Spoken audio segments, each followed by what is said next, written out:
Baghdad के एक दरवेश आलिम थे, तो वो जब भी नमाज पढ़ाते ना तो किसी ताजर की 2 बीवियों के बारे में दुआ मांगते। तवज्जो है मेरी बात पर? नमाज पढ़ाते तो कहते अल्लाह उस ताजर की 2 बीवियों को अपनी खास रहमतें अता फरमा। एक दिन लोग उनके गिर्द इकट्ठे हो गए, कहने लगे बाबा जी बताएं तो सही वो बीवियां कौन थी जिनके लिए आप दुआ मांगते? तो फरमाने लगे मेरे शहर का एक ताजर था, बहुत बड़ा ताजर था, मालदार था पर बे औलाद था। उसे बगदाद से मुल्क शाम जाना पड़ता था तिजारत करने, और कई कई महीने उसे शाम के मुल्क में रहना पड़ता था।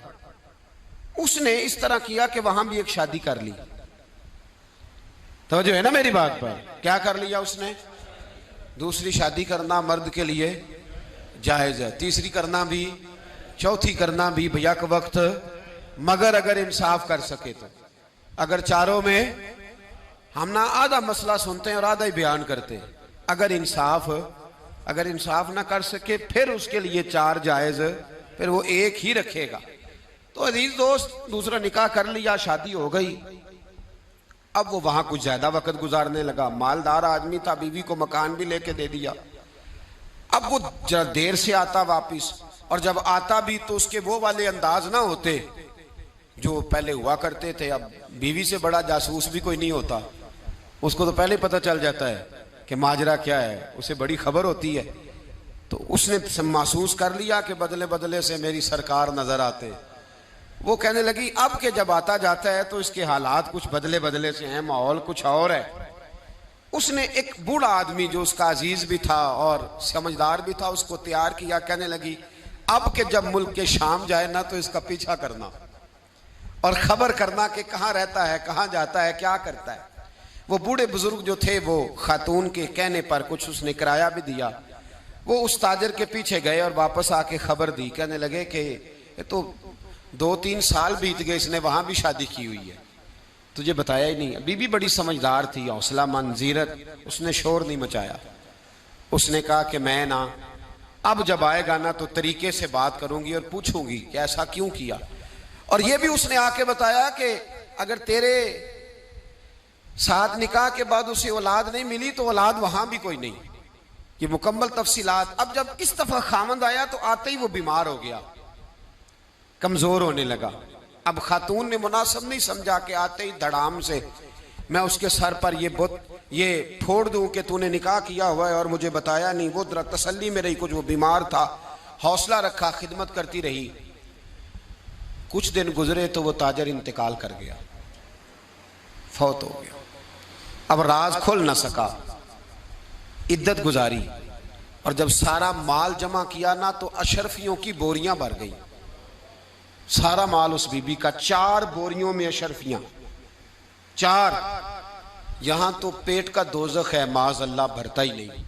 हाल में मजीद, हाल में मजीद। वो जो कहते थे ना कि बस बाहर चला जाऊं और बाहर मैं कुछ थोड़े से पैसे कमा के 2-3 साल में लौट आऊंगा, फिर यहाँ आके कोई कारोबार करूंगा, वो गए हैं तो वापिस नहीं आए। वो जो कहते थे ना बस मैंने इतना सा कारोबार करना है कि मकान बन जाए, उन्होंने 4 मकान भी बना लिए हैं, लेकिन ब्रेक, हल में मजीद की दौड़ है।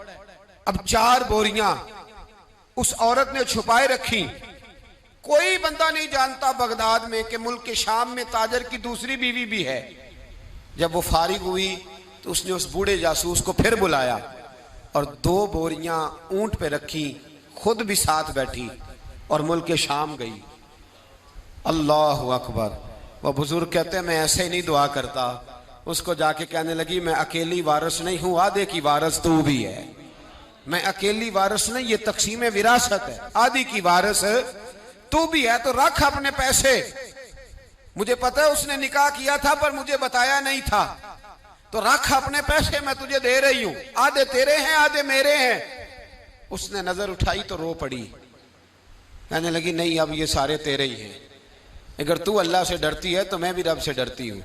अगर तू मुस्तफ़ा करीम का कलमा पढ़ती है तो मैं भी उसी नबी की मानने वाली हूँ। कहा बात क्या है, मेरा क्यों है सारा? तो वो खातून कहने लगी वो 2 साल 3 साल से मेरे साथ निकाह था और उसने बताया था मुझे कि मेरी बीवी भी है, और मैं गरीब थी तो मेरे वालिदैन को भी बताया था कि मेरी दूसरी शादी है। ये मकान उसने मुझे लेके दिया था, मेरे तमाम अखराजात वो पूरे करता था, नानो नफका का ख्याल रखता था। लेकिन अब के जब वो आया तो वो बीमार था। उसने मुझे बताया कि मुझे तबीब ने बताया है कि मैं शदीद बीमार हूं, शायद बच ना सकूं। तो कहने लगी वो मुझे कई लाख रुपए भी दे गया और जाते दफा मुझे तलाक भी दे गया, फारी कर गया। कहने लगा तू जहां चाहे मेरे बाद निकाह कर सकती है। और कहने लगा मैं चाहता था पहली बीवी को बता दूं, मौका नहीं बना और उसका दिल ना टूटे, बता नहीं पाया। लिहाजा वो मुझे ढेर सारे पैसे दे चुका है, सारा मेरा हिस्सा मुझे पहले से दे चुका है। मेरी बहन, अब ये 4 बोरियों में से 2 मेरी नहीं बल्कि 4 की 4 ही तेरी है, तू ही इसकी हकदार है। तो बुजुर्ग कहते हैं मुझे बताओ जिनके अंदर इस किस्म के तकवे की झलक हो उनके लिए हर नमाज के बाद दुआ मांगनी चाहिए कि नहीं मांगनी चाहिए? हर नमाज के बाद। हमारे यहाँ हाल में मजीद है, मेरा हिस्सा